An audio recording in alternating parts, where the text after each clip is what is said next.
تو ان کرونا زدہ افراد نے ہمارے ذہنوں کو بھی کرونا زدہ کرنے کی بھرپور کوشش کی ہے، اور اتنے حد تک کرونا کر دیا کہ جناب والا مساجد جو کہ اللہ تبارک و تعالیٰ کا گھر ہیں، جہاں اللہ تبارک و تعالیٰ کی رحمتیں برستی ہیں، آقا کریم صلی اللہ تعالیٰ علیہ وسلم نے ارشاد فرمایا کہ مسجدیں اس زمین پر سب سے اچھی جگہ ہیں، اور فرمایا کہ بازار زمین پر سب سے بری جگہ ہیں۔ تو سب سے اچھی جگہ کہ جہاں مسلمان آئیں، اللہ تبارک و تعالیٰ سے امان چاہیں، پناہ چاہیں، اس کے لیے پروپیگنڈا ہے کہ جماعت سے نماز نہ پڑھو، جمعے میں نہ آؤ، جمعہ نہ پڑھا جائے، سب لوگ اپنے گھروں میں ظہر کی نماز ادا کریں، کہ اجتماع ہوگا تو کرونا لگ جائے گا۔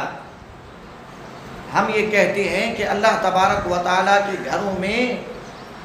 جب نمازی صف میں آ کر کھڑے ہو جاتے ہیں، جب نمازی اللہ تعالیٰ کے گھر میں آ جاتے ہیں، جب کندھے سے کندھا ملا کر کھڑے ہو جاتے ہیں،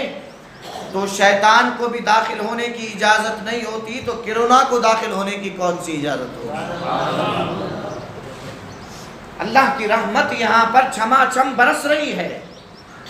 حضرت علی کرم اللہ وجہہ الکریم فرماتے ہیں کہ ثلاثۃ فی جوار اللہ تعالی، تین قسم کے لوگ اللہ تبارک و تعالیٰ کی رحمتوں میں ہوتے ہیں، اللہ کی رحمت ان پر برستی رہتی ہے۔ رجل دخل المسجد لا يدخله الا للہ، فرمایا کہ وہ شخص کہ جو اللہ کی خاطر مسجد میں داخل ہوا، فَهُوَ ضَيْفُ اللَّهِ تَعَالَى حَتَّى يَرْجِعَ، حضرت علی کرم اللہ وجہہ الکریم فرماتے ہیں کہ یہ شخص جو اللہ کے لیے مسجد میں داخل ہوا ہے، یہ اللہ کا مہمان ہے یہاں تک کہ مسجد سے باہر چلا جائے۔ اب جو اللہ تعالیٰ کا مہمان بن گیا ہے تو اللہ تبارک و تعالیٰ اسے اپنی رحمت میں ڈھانپ لیتا ہے۔ اسی طرح مومن کے لیے بھی فرمایا گیا کہ حصون المؤمن ثلاثۃ، فرمایا کہ مومن کے جو قلعے ہیں وہ بھی تین ہیں،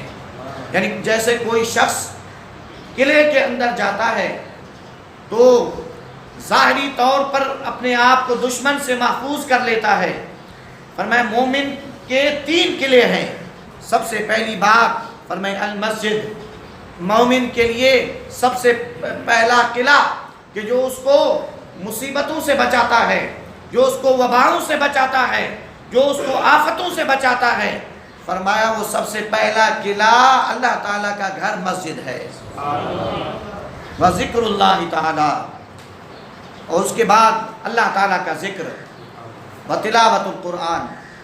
اور اللہ تبارک و تعالیٰ کے کلام کی کثرت سے تلاوت کرنا۔